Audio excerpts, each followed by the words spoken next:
Hello, everybody. Braddy Earl here. What does wrestling mean to me?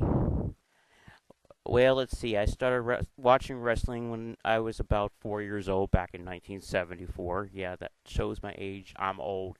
Shut up. Anywho, I loved wrestling. I watched it with my dad and my older brother. Um, I liked the heels a lot, the bad guys.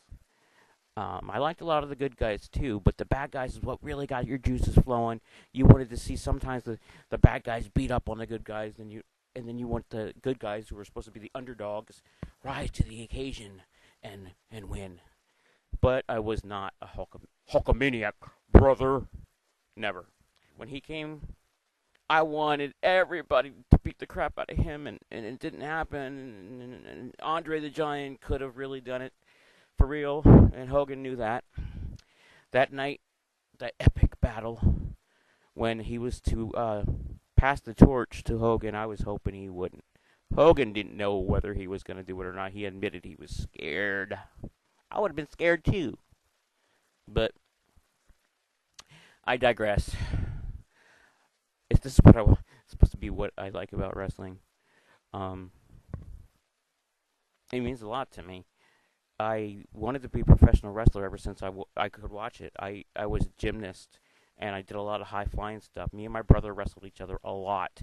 He was 4 years older than me. We wrestled the neighbor kids all the time, and they didn't know much about wrestling, so we kicked their butts. But when we wrestled each other, it was great because we both knew everything. We knew how to do the holds, the moves, the drop kicks, all that.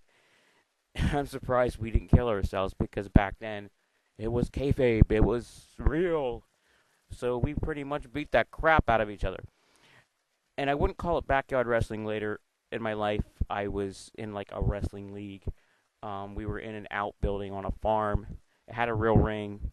And I was with real people that knew how to wrestle.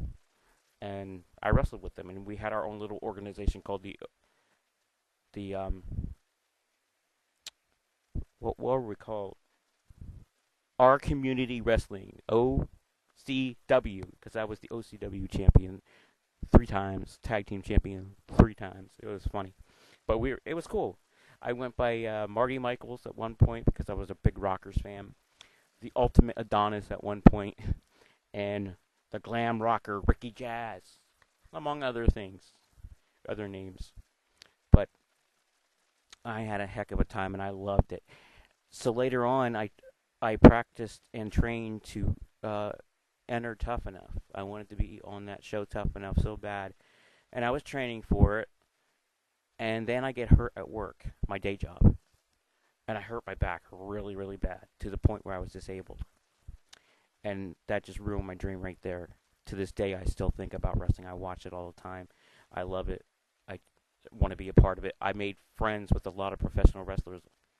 And to this day, I am friends with a lot of them.